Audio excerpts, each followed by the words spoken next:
right. I think I kind of hear you now. Wow. I did it, man. Did it. Yeah. Hell yeah, man. Where you at? I am in California. Okay. Good to see you, dude. Good to see you. By the way, what are you driving? I'm just curious. I was trying to do the Hummer, kind of like, kind of cool looking type deal, but it's too windy, so I had to get back.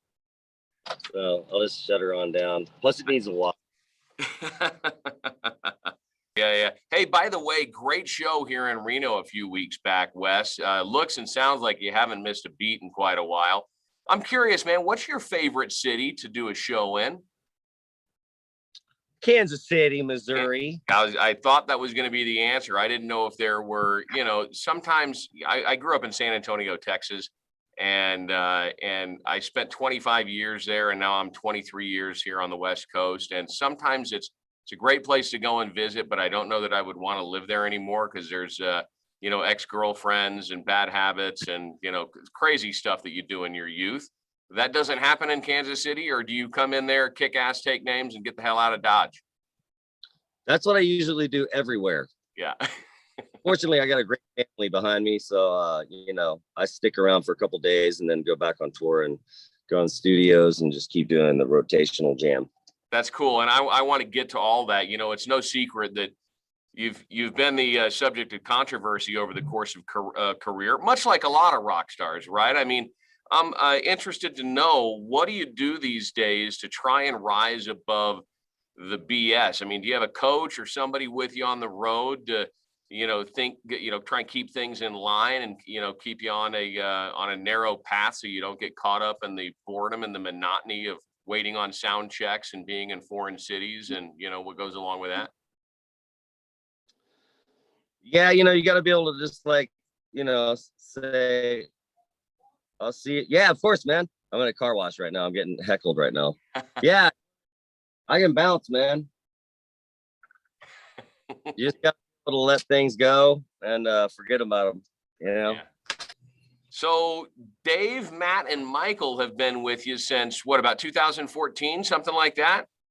Yeah, man, they're great guys. Wonderful, amazing professional musicians with a lot of, what kind of dynamic does playing with, seasoned professionals like Dave and Matt and Michael bring to the band? And do you guys jam together often when not playing a show, just to create new music or riff on different stuff or tighten up the set? Or how does life look like in that regard? Well, it's really cool, but it's just, I don't know. It's it is what it is. I wish we could rehearse more, but everybody's got their own little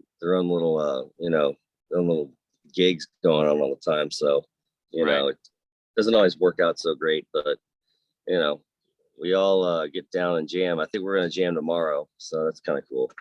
Nice.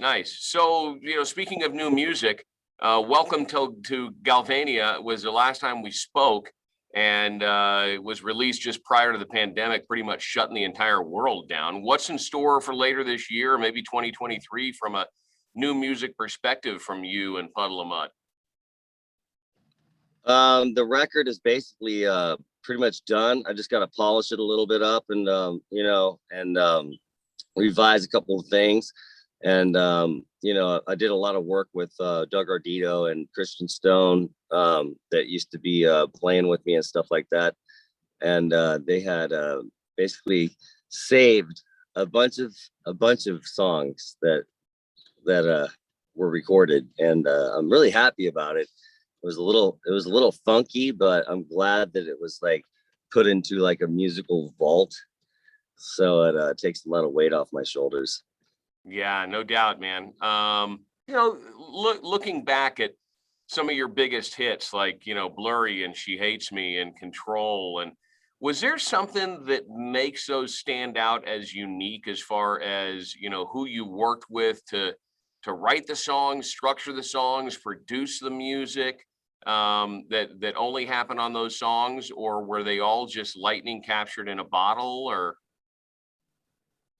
a lot of the good ones are really captured pretty quickly. And sometimes it takes a little bit of time to kind of absorb and massage the material. If it sucks, it's got to go, and if it's viable, it'll stay. And a lot of the fans, they kind of like really don't care, like Yeah. they just want to hear some new jams, man. And you guys sounded great, by the way, the other night. Thank you for jamming. That was awesome. Hell yeah, man. We had a great time. That's a fun venue to play in for sure. They're pretty buttoned up there. They're super solid pros over at Cargo here in Reno. I advise any band looking to, do a show here at the club level to really consider Cargo. They're a good group of folks over there. There was some talk a while back, and I know I'm dipping into history here, of you working with Fred Durst from Limp Bizkit on a movie kind of based on your life. And now with Fred being active again with the Limp Bizkit touring thing, which is awfully funny. I've seen a couple of excerpts from his shows. They're playing here on Sunday. Has there been any more discussion? Is any of that active again, or is there room to continue that talk? Well, I'm sure that that it's gonna happen, but we're a bunch of busy little dudes, and we're not spring chickens anymore. Right. So yeah. it's just looking to find the time, and it'll be a really freaking like magical type like movie. Just the way everything went down for Bizkit, the exact same thing that went down for Corn and Stained and Puddle of Mudd. Yeah. And it's just everything went like wow, because I was done. I was trying to support, I was getting ready to like, be a bartender in New Orleans. So Yeah. Fred called and said, yo, man, come to LA and we're gonna get this going. So that Very dude's cool. incredible and definitely inspiring, and he's wild and awesome, man. I think it would have to be difficult in the position that Fred Durst found himself in with Limp Bizkit, getting as big as Limp Bizkit did for that period of time. And then all of a sudden, you have this Nickelback or Creed target on you that you become so big, you almost become a parody, and it's easy for people to poke fun at you. And I would think that would drive a lot of artists into complete depression, suicide, just giving up on their dreams, relying on their catalog, and just getting out of music entirely. I thought it was brilliant for Fred and Limp Bizkit to, kind of talk about this tour as the Limp Bizkit Still Sucks tour, right? Yeah, man, they don't suck. Well, that's cool. You still have a relationship with him, man. Yeah, I mean he's Magic Man, dude. He at the end of the I said a little prayer and I thanked God for everything, and I was done doing music, and all of a sudden the phone rang, and lo and behold, man, Mr. Magic Awesome, Fred Durst was like down to sign a band, and and shoot, man, I mean to him everything. I mean, I owe him a lot, man. He's really, really freaking. Yeah. Did he help at all with regard to negotiating contracts to make sure that you would be able to get paid through the rest of your life from, the royalties and residuals from, some of that early material? It was all over the radio. It seemed every hour you could hear another Puddle of Mudd song on any given rock station in the entire country. Of course he did. I mean, he's the main reason that everything, like, everything happened. I mean, and throw my hat off to Jordan Schur and Danny Wimmer, and especially like, Universal and Jimmy Iovine, and it was just a magical, cool thing. And I was blessed. Like right when I gave up, all of a sudden I was blessed. But the contractual thing you're talking about at that point, I really didn't. I didn't really sick lawyers on them. There was other artists they were trying to sign, but they had their lawyers and stuff, and I was just kind of like, you know what, I'm just gonna go with the flow. I'm just gonna ride this wave, and it's been amazing, amazing wave to ride on, and just a monstrous amount of just amazing people that that helped out, including you, man. Like, it's just really cool, man.